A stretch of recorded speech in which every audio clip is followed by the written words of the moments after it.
की धीरे धीरे लीलाएं बढ़ी। थोड़े थोड़े ठाकुर जी बड़े हुए और कहने लगे मोहन मैया मैया। बाल लीलाओं को करते, कभी कभी किसी गाय के पास जाते और उसके सींगों को ही पकड़ लेते और वो गाय भी उनके साथ में अटखेलियां करते और अपना उठ करके खड़ी हो जाती और मुंह ऊपर उठा लेती। तब फिर लटके रहते गोविंद मैया मैया मुझे छुड़ा। तो फिर उसके बाद में मैया यशोदा उनको फिर गाय से कभी किसी बछड़े की पूंछ को पकड़ लेते और बचता बचता वो भी पीछे पीछे के सटते हुए चले जाते। तो विभिन्न विभिन्न भगवान ने बाल लीलाएं वहां पर संपादित की। एक दिन वो जो ब्रजांगनाएं थी, ब्रज गोपियां थी, वो ब्रज गोपियां कोई ना कोई बहाना बना करके लाला का दर्शन करने के लिए मैया यशोदा के घर में आती थी।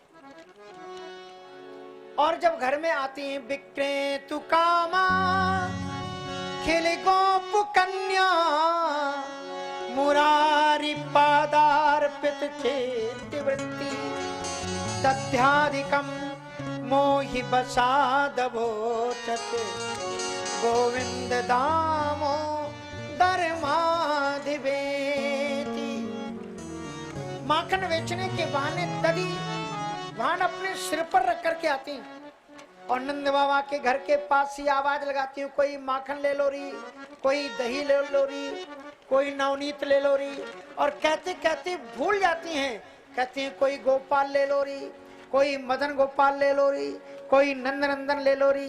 अंदर में खिलते हुए गोविंद जान जाते हैं ये कोई मार्केट की व्यवसायी नहीं है, ये तो अपने हृदय को ही बेचने आने वाली ब्रजांगनाएं हैं।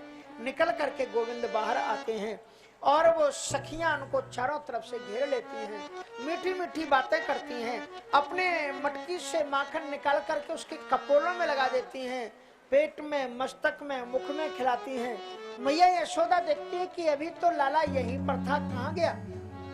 बाहर आकर के देखती हैं तो गोपियों ने उन्हें घेर रखा है चारों तरफ से। मैया यशोदा बड़ी प्रसन्न होती है, सबको कहती है अरे तुम बाहर क्यों खड़ी हो, अंदर आ जाओ।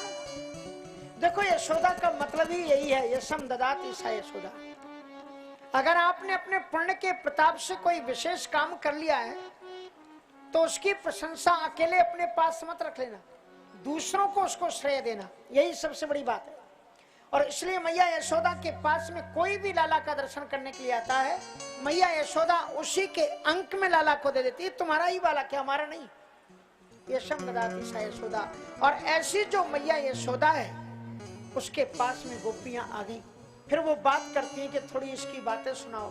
तो मैया यशोदा दिन भर लाला जो लीलाएं करता है उन चीजों को सुनाती है। मैया यशोदा कहती है कि एक दिन मैं लाला के लिए कृष्ण बलराम को, ये ग्वाल वाल सखा इसके साथ में थे, घर के आंगन में एक थाली में मैं माखन, मिश्री और रोटी रख करके गई कि देख मैं अभी जमुना पानी भरने के लिए जा रही हूँ, लौट करके आऊं तो इसको खा लेना, पी लेना और आंगन में घूमना, बाहर मत जाना। और लौट करके जब मैं आई तो देखा लाला वहां पर नहीं था। तो मैंने सोचा ये गया कहाँ। इधर उधर मैंने नजर मारी तो एक कमरे के अंदर में थोड़ा सा अंधेरा था, उसके अंदर में लाला के जो मणि कंगन थे वो चमक रहे थे और उसमें घुस करके जो मेरी ही निकाला हुआ माखन था उसको चोरी से खा रहा था।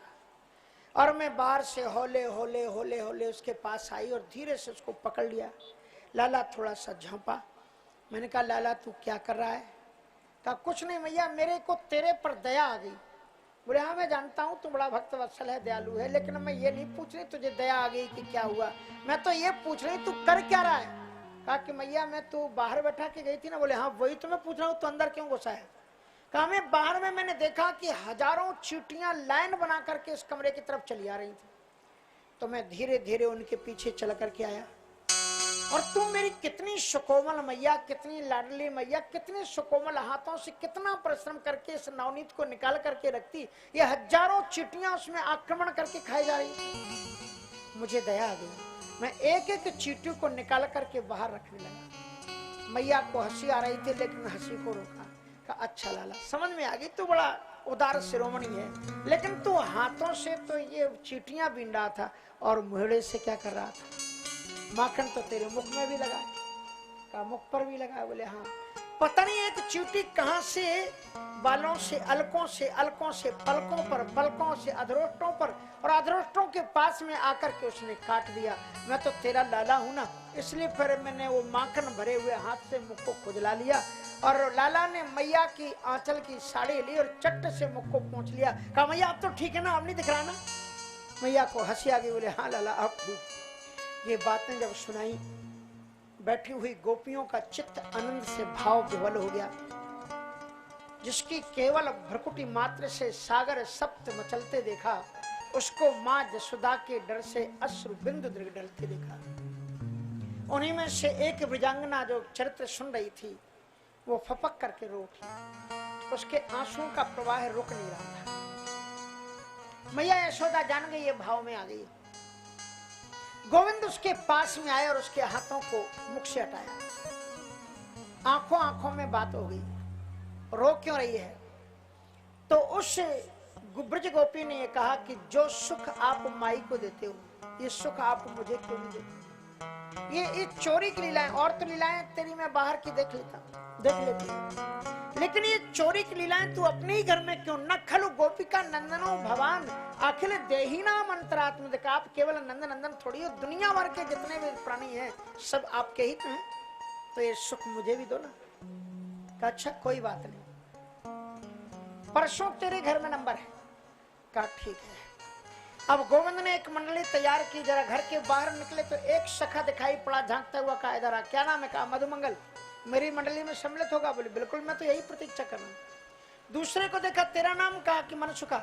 आहा, तू तो मन को सुख देने वाला, तेरी तो बड़ी जरूरत, आजा। इस प्रकार से दधिमंगल, मधुमंगल आदि सबको मिलाकर के गोविंद ने एक बड़ी सुंदर मंडली तैयार की। कहा मंडली का रजिस्ट्रेशन कराया जाए, और चौर्य विद्या विस्तार मंडल करके एक मंडली का रजिस्ट्रेशन कराया गया। अध्यक्ष गोविंद हुए, बलराम जी उपाध्यक्ष हुए, मनसुखा आदि को अलग अलग पद दिए गए, और पहला धावा उसी गोपी के घर बोला गया। बेचारी रात भर जागती रही थी। सुबह गोविंद आए, दरवाजा खटखटाया। मेहर, ओ मेहर। बोले हाँ क्या बात है? कहा तेरी सास है ना? बोले हाँ। कहा वो जमुना स्नान करने गई थी? बोले हाँ। कहा रास्ते में उसे एक बैल ने मार दिया, सांड ने, अगर तुझे थोड़ी मोहब्बत हो तो बचा ला। अब वो बेचारी जब तक वहां पर गई तो सास को तो कुछ नहीं हुआ था, वो तो आराम से झम झम करती हुई चली आ रही थी। कहा कि तू यहाँ क्यों आई? बहू से पूछा। कहा कि वो लाला ने बताया कि तुझे सांड ने मार दिया। कहा तू कह रही थी ना गोविंद मेरे भी घर में चोरी करेगा, तेरा माखन साफ, जा अब घर अपने लौट कर। और जब तक वो लौट करके आई तो गोविंद खा पी करके सखाओं के साथ में मूछ पर ताव दे करके खिड़कियों से भाग निकले। अब मूछ तो थी नहीं, वैसे ही ताव देते थे। तो सखी ने कहा ये कोई चोरी नहीं हुई, जब मैं रहूं मेरे सामने करो तब मैं जानू। कहा अच्छा ठीक है, एक सप्ताह बाद तेरे घर में फिर नंबर। अब उसने पूरी तैयारी की। आप देखो भगवान को भोग लगाओ ना तो बड़ा शुद्ध अंतःकरण से आप माखन को जवाओगी तो माखन अपने आप मीठा निकलेगा। ऐसा उसने लगा करके रखा था। गोविंद को भोग लगेगा, भाव के साथ में उपासना कर रही और बड़े ऊंचे शिक्षी में उसने टांगा और उसमें 10 रस्सियों में 10 घंटियां बांधी। उसके नीचे अपने पति का आसन लगा दिया और पति का आसन लगाने के बाद में खुद भी वो जागी। लेकिन गोविंद ने जब प्रवेश किया, कहा भाई आज तो बड़ी तैयारी की गई है।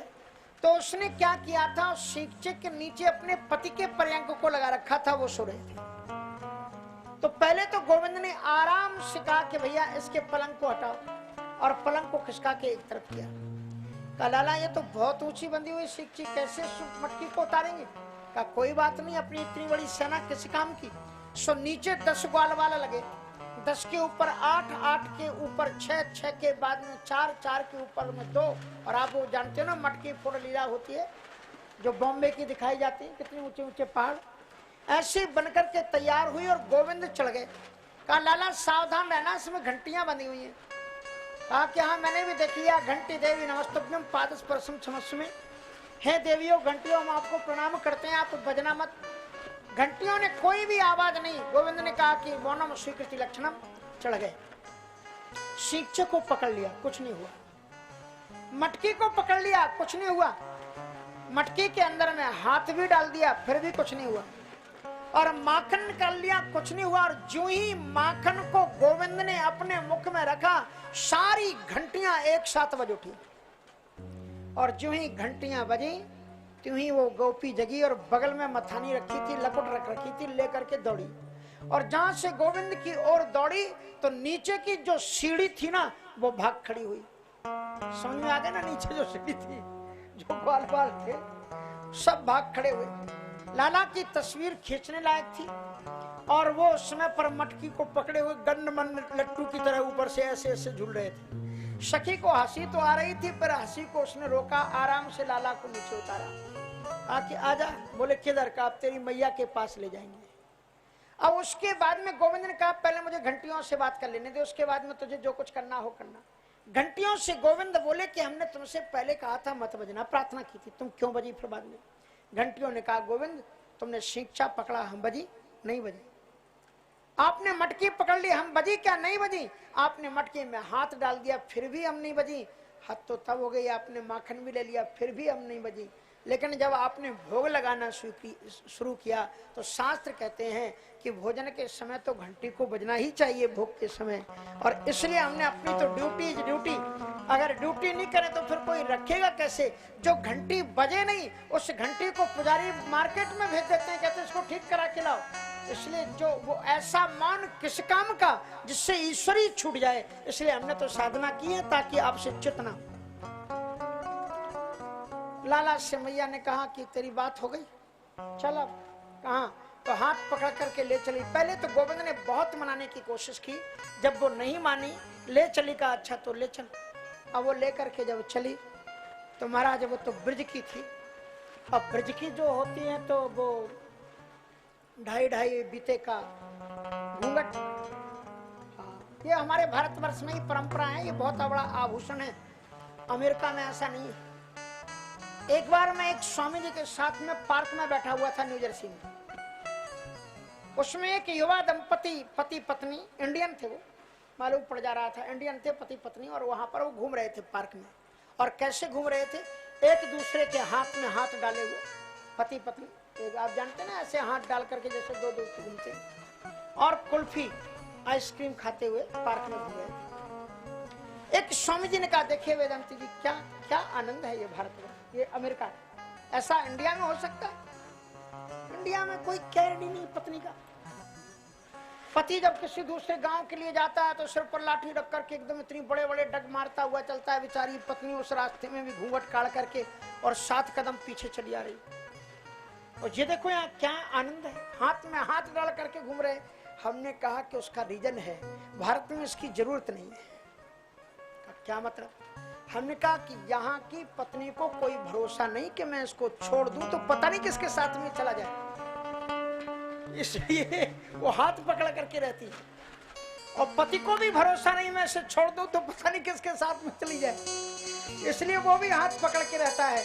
लेकिन भारत के वर्ष के पति को मालूम है कि मेरी धर्म पत्नी है, चाहे उससे मैं 7 कदम भी दूर छोड़ दूं तो भी वो मेरी ही रहेगी और मेरे ही साथ में चलेगी। और पत्नी को भी मालूम है मेरा पति कहीं भी जाए पर वो मेरा है, क्योंकि धर्म की साक्षी पूर्वक यहीं पर 7 परिक्रमाएं होती हैं और यहीं पर वेद, ब्राह्मण, अग्नि, सूर्य, पृथ्वी को साक्षी मान करके विवाह संस्कार होता है।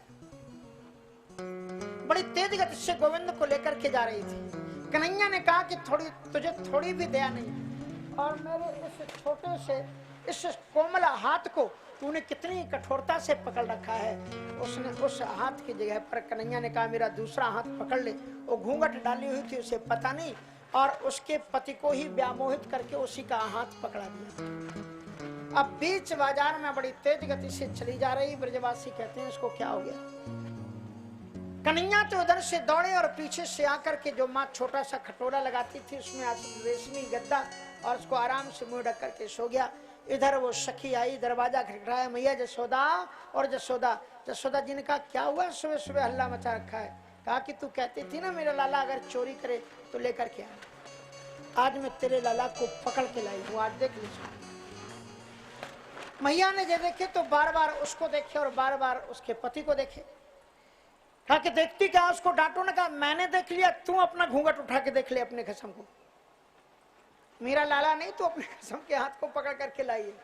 और जब उसने घूंघट उघार करके देखा तो शर्म से पानी पानी हो गई। गोविंद की लीला बड़ी विचित्र है, करतुम अकर्तुम अन्यथा कर्तुम समर्थ इस परमात्मा। बड़ी विचित्र बात है, श्रीमद् भागवत में ब्रजांगनाएं शिकायत करती हैं। एक तो चोरी के लिए गोविंद को बुलाती, और जब वो उनके घर आ जाते हैं तो पकड़ करके मैया जसोदा से शिकायत भी करती हैं। इसका मतलब क्या है? अगर तुम्हें स्पर्धा करनी है तो भक्ति के क्षेत्र में करो, ईर्ष्या करनी है तो ये इतना सुंदर भक्ति कर रहा है तो मुझे भी इतनी माला जपनी चाहिए, ये ठाकुर जी को रखते हैं तो मुझे भी ठाकुर जी रखने चाहिए। आप एक बार ठाकुर जी रख लो, और आप जब रख लोगे, अगर नहीं भी भाव होगा ना तो 1 महीना 2 महीना साल 2 साल में गोविंद आपके घर में रहते रहते आपके दिल को ऐसा परिवर्तित करेगा कि फिर बिना गोविंद के आप कहीं जाओगे नहीं। आप रखो तो शुरुआत तो करो, डरो मत, गोविंद को अपने साथ में जरूर रखो। और पूजा करने के लिए आप सोचो कि महाराज पूजा का विधान नहीं मालूम, ये नहीं वो नहीं, तमाम चीजें। देखो कुछ ऐसी परंपराएं हैं। मुझे एक बात हमारे गुरु जी की याद आती है, पंजाब में फगवाड़ा में आश्रम है। एक कोई बहू रानी जी आई, 30-35 वर्ष की, बड़े प्यारे ठाकुर जी, कम से कम 200-300 वर्ष प्राचीन प्रतिमा होगी, छोटे से इतने सुंदर अलंकृत ठाकुर जी थे, सजाए हुए लाई। कहा कि महाराज जी ये हम आपको सुपुर्द करने आए हैं। तो महाराज जी ने सोचा कभी कभी लोग जब बाहर जाते हैं ना तो ठाकुर जी की पूजा होती रहे तो मंदिर में दे जाते हैं। तो कहा कब आप लौट के आओगे? नहीं, अब तो ये आपको ही दे दिए, आप अपने पास में ही रख लो। तो उन्होंने कहा कि ये ठाकुर जी तो बहुत प्यारे हैं और बहुत पुराने लग रहे हैं, किस लिए आप मेरे पास?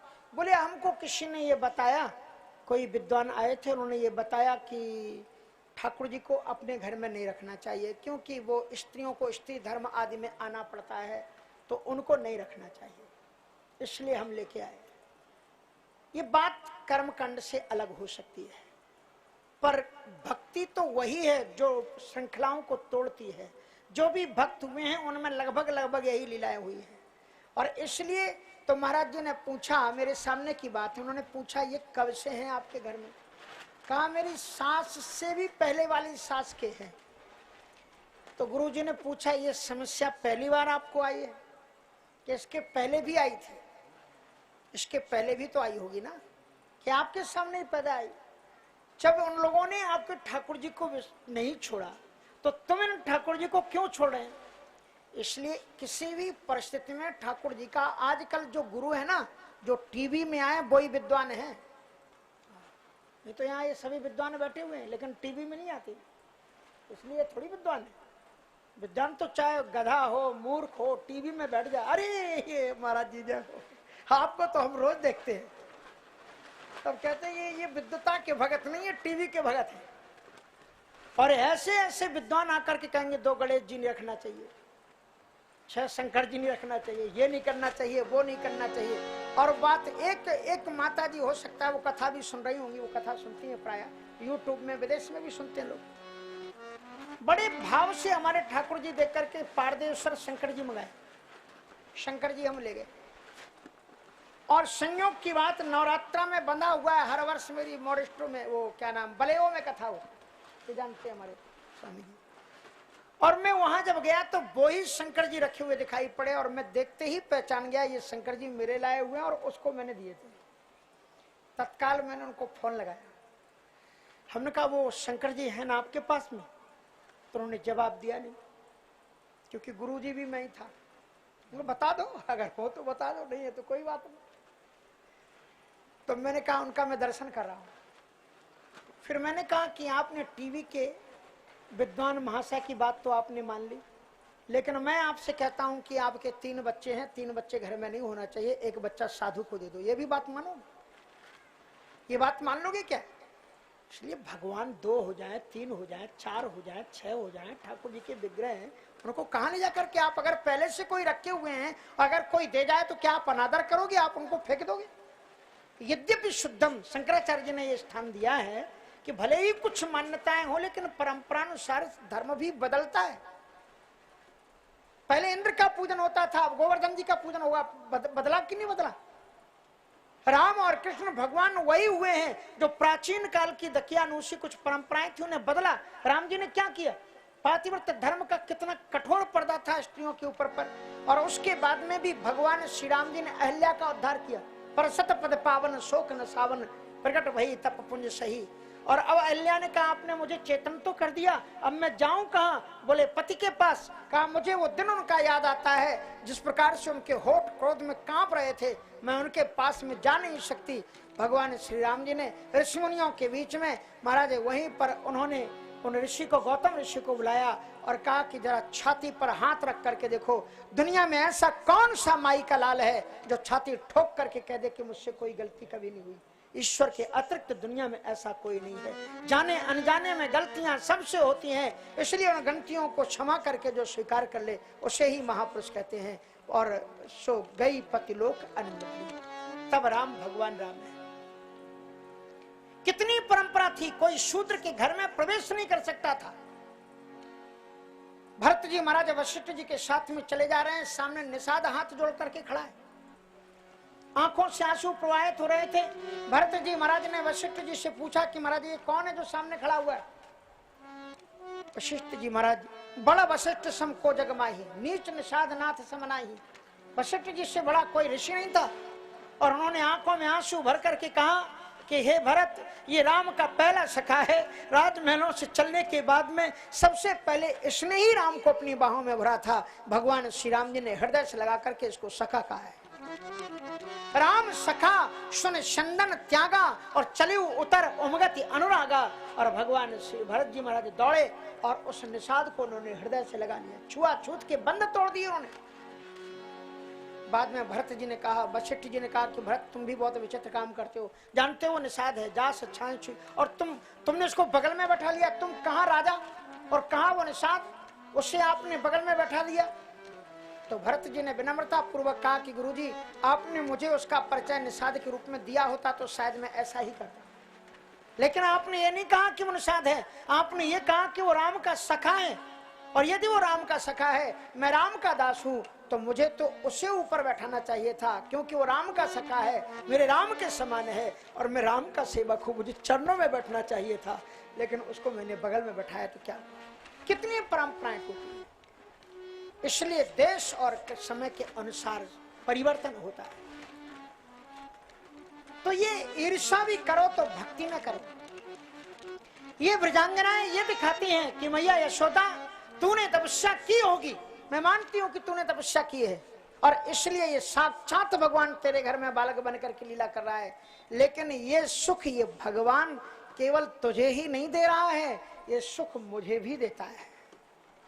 और इसलिए लाला को पकड़ करके यशोदा को दिखाती, देख ले तू जैसे इसको कान्हा समझ करके अपना बालक समझ के पकड़ती है, मेरा भी तो ये है, मेरे भी घर में अपना घर जान करके चोरी करता है, नहीं तो दूसरे घर में घुसते।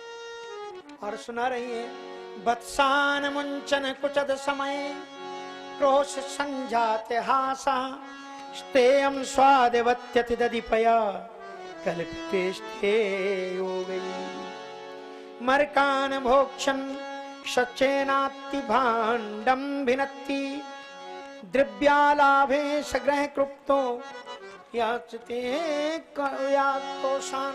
इसलिए अद्भुत भगवान की दिव्यतम लीला दिखाते हैं कि वत्सान मुंचन क्वचित समय क्रोश संजात हासा स्तेयम स्वादवत्यति दधिपया कल्पते स्ते योगैः मरकान भोक्षण विविजति सचेनाति भाण्डम भिनत्ति द्रव्यालाभे सग्रह कृप्तो यात्युप क्रोश तोकान।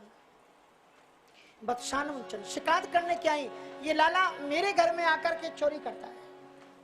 कहा क्या जरूरत है मेरे लाला को तुम्हारे घर में चोरी करने की है? 9 लाख गऊ नंद बाबा की, 9 मन माखन हुए।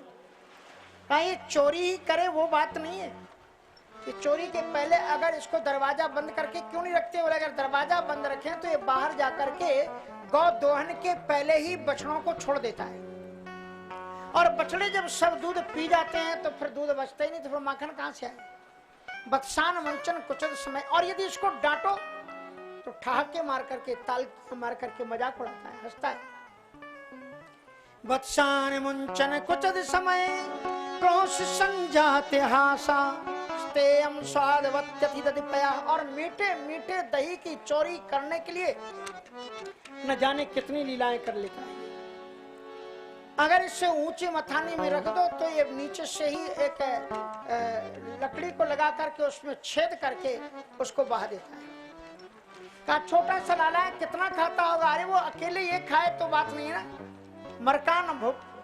मरकान अपने एक साथ साथ में क्या करता है? मरकान भोक्षण विविजत सचेन्नाति भांडम विनत्ति। ये त्रेता में यही राम था और तब बहुत बानरों ने सेवा की, और उस समय तो इसे जंगल में था, ऐसे कुछ खिलाने को मिला नहीं, इसलिए उस समय का ऋणी था। तो कह दिया द्वापर में आना, हम तुम्हें गोकुल में खूब माखन मिश्री खिलाएंगे। और इसलिए ये नीचे नीचे चलता है ग्वाल मंडली, और जहां जहां ये चलता है ऊपर ऊपर से बानरों की टोली भी चलती है। मरकान भोक्षण सविविजति चेन्नाति भांडम मिनति। मरकान भोक्षण तो उनको भी खिलाता है, और उसके साथ साथ में अगर खाने के बाद में अगर बच जाए तो भी नहीं छोड़ता, उन बर्तनों को ही फोड़ डालता है। अद्भुत लीला करता है। और अगर घर में घुस आए और बर्तनों में इसको दही माखन बचा करके रखो नहीं, तो फिर ये और भी अद्भुत लीला करता है। पालने में सोते हुए बच्चों के पेट में चुटकी लेकर के रुला करके भाग जाता है। ऐसे ये काम कर, एक काम करे तो इसकी बातें बताएं। ऐसी अद्भुत अद्भुत लीलाएं हैं। तो ऐसी भगवान ने दिव्यतम लीलाओं के माध्यम से, इसी का नाम है दशम स्कंद, निरोध स्कंद। इन दिव्य लीलाओं को श्रवण करके मन परमात्मा में आसक्त हो जाता है।